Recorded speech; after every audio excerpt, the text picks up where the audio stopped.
American coals, the black rock that powered the steel mills, the railroads, and half the lights in the country, built the modern United States and then, in the space of a generation, all but disappeared as a way of life.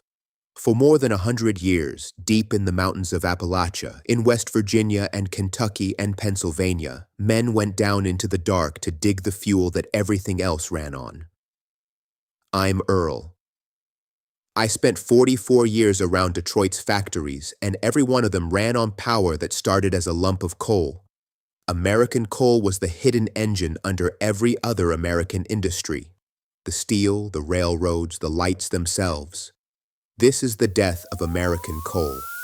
How an industry that once employed nearly 800,000 miners shrank to a few tens of thousands, and how it took the heart out of the American mountains. To understand the fall, you have to understand that coal was not just an industry. It was the foundation under all the others.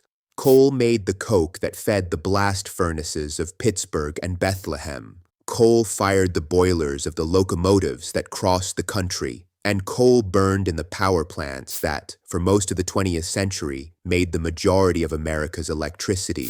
When you flipped a light switch in 1950, the odds were better than even that you were burning a piece of an Appalachian mountain. Coal was, quite literally, the power of America. And like steel and textiles, coal didn't just make a product, it made a whole world, the coal town. Deep in the hollows of Appalachia, the coal company often owned everything: the mine, the houses, the school, the doctor, and the company store. The miners were frequently paid not in dollars but in company scrip, money that was only good at that store, run by that company. You worked for the company, you lived in the company's house, and you bought your bread with the company's money. The country knew the feeling from a song. Tennessee Ernie Ford's 1955 hit 16 Tons, with its famous line about owing your soul to the company store. It was a joke set to music, but for hundreds of thousands of mining families, it was simply the truth. And it was brutal, dangerous work. Men dug coal on their knees in seams a few feet high, breathing rock dust that gave them black lung, the disease that drowned a miner slowly in his own lungs, years after he left the mine. The roof could come down, the gas could explode.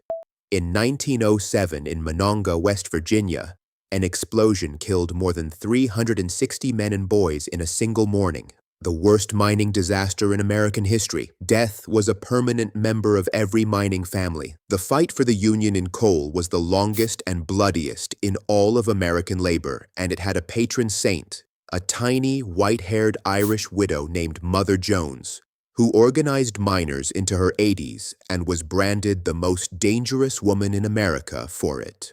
Up in the anthracite country, the hard coal of eastern Pennsylvania, a great strike in 1902 shut off the nation's winter heat until President Theodore Roosevelt himself stepped in and forced the owners to the table, the first time a president had ever taken the workers' side. So the miners did what the steel workers and the auto workers did.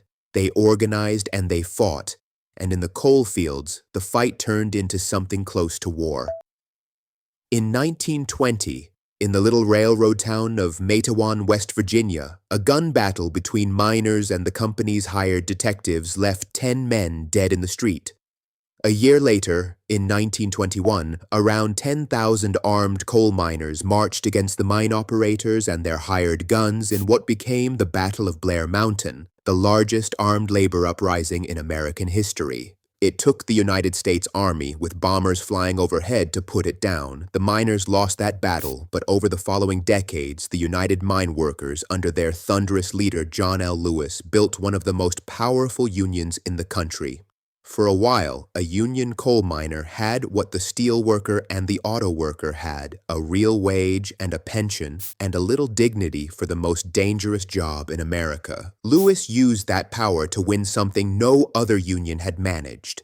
In the late 1940s, he forced the creation of a miners' welfare and retirement fund, paid for by a royalty on every single ton of coal that came out of the ground. That fund built modern hospitals across the poorest hollows of Appalachia and gave miners pensions and health care for the first time in their lives. For one generation, the most dangerous job in the country finally came with a safety net under it. Now picture the size of it at the peak. In the 1920s, American coal employed nearly 800,000 miners. Whole states ran on it. The southern mountains from Pennsylvania down through West Virginia, Kentucky, and Virginia were one vast coal field dotted with hundreds of mining towns, each one built around a tipple and a rail line. Coal was king, and the king's country was Appalachia. And when the country went to war, it went to war on coal. The steel for the tanks and the battleships, the trains that hauled the troops to the ports, the factories that ran around the clock. In both world wars, all of it burned coal, and most of that coal came out of these same mountains. People say the Allies floated to victory on a sea of oil. It is just as true that America armed itself on a mountain of coal. The miner in the West Virginia hollow helped win those wars as surely as the soldier in the field. He just never got the parade. So what killed it? Here, the story is different from steel and textiles, and you have to be honest about it. American coal was killed first, not by foreigners, but by machines. This is the part most people get wrong. Coal mining jobs did not vanish because America stopped digging coal. For most of the 20th century, America kept digging more and more coal, but with fewer and fewer men. Machine after machine replaced the miner, the continuous mining machine that tore coal from the seam. And then, most dramatically, surface mining and mountaintop removal, where companies simply blasted the tops off entire mountains with explosives and scooped out the coal with enormous draglines. A mountaintop operation could produce a fortune in coal with a tiny handful of workers. The coal still came out. The jobs did not. By the 1980s, the same amount of coal that had once taken hundreds of thousands of miners took a fraction of that number. Mechanization gutted the coal fields long before anyone talked about a war on coal, and the mountains themselves paid the price. Mountaintop removal buried streams under rubble and flattened a landscape that had stood since before there were people to see it.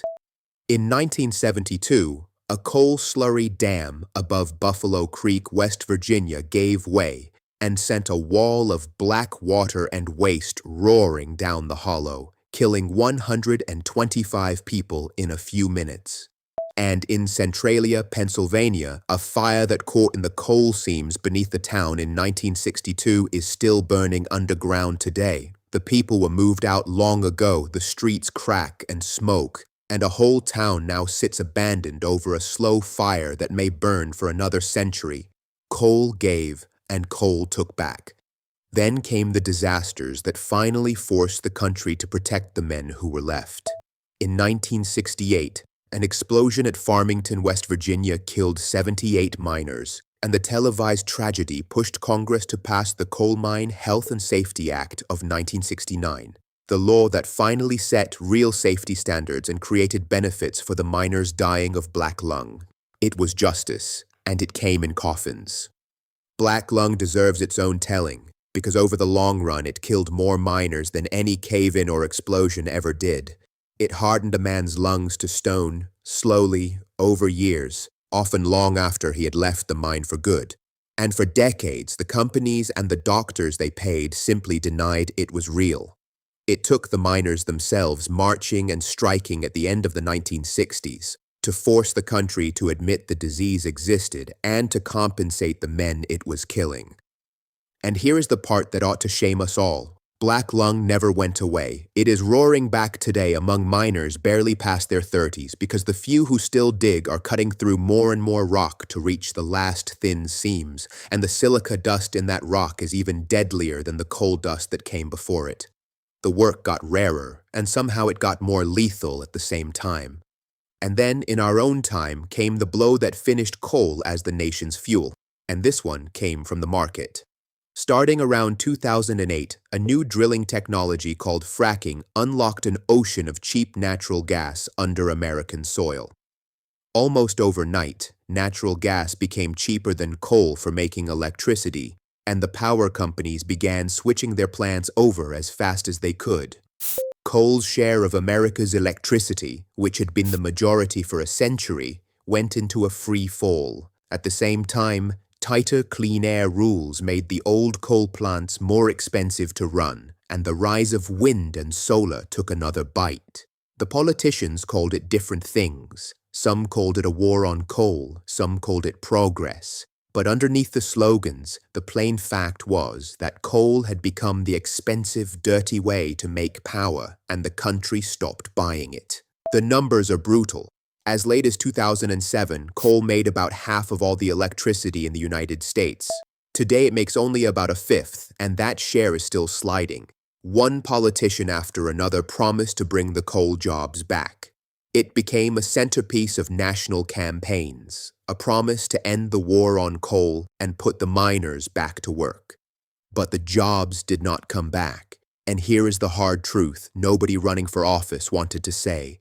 The thing that killed those jobs was never mainly a regulation you could repeal. It was a cheaper fuel and a machine that did the digging. You cannot promise a miner his job back when a gas well and a dragline have already taken it between them.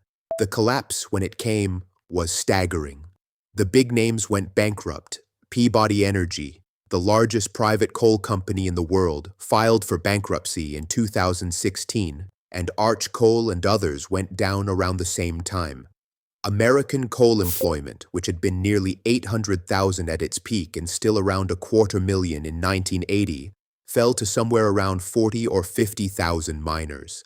An industry that had powered a nation became a rounding error in its own job numbers, and it left behind the poorest, most hollowed-out country in America. The coal fields of eastern Kentucky and southern West Virginia, the places that had lit the nation's lights for 100 years, became some of the poorest counties in the United States.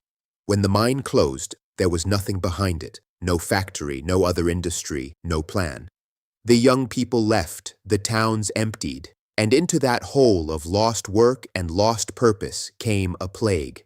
The opioid epidemic hit the coal country harder than almost anywhere else in America, killing the children and grandchildren of the men who had dug the coal. The mountains that had given the country its power were left with the bill. Now I want to be fair, because the story has another side, and I'm too old to pretend it doesn't. Coal was never clean, and it was never safe. Burning it fouled the air and warmed the planet, and digging it killed men by the thousands, in cave-ins fast and in black lungs slow. The country breathes easier today, in a literal sense, because it burns less coal, and that is a real good thing for real people. But here is the cruelty of it, the same cruelty as steel and textiles in Detroit. The miners were told the change was necessary, and maybe it was, but nobody ever built them anything to take its place.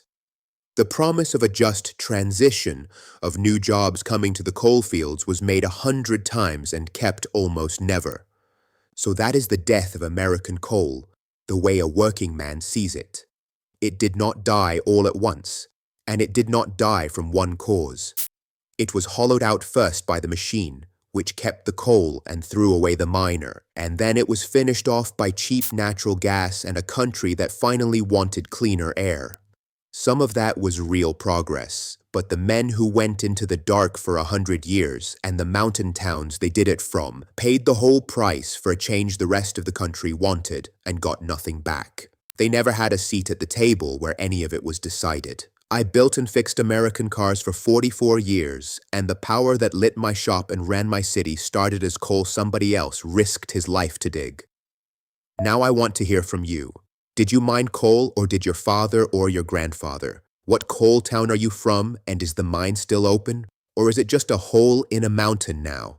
Tell me down in the comments. Because this is a story written in the sweat of 1 million men, and most of them were never thanked.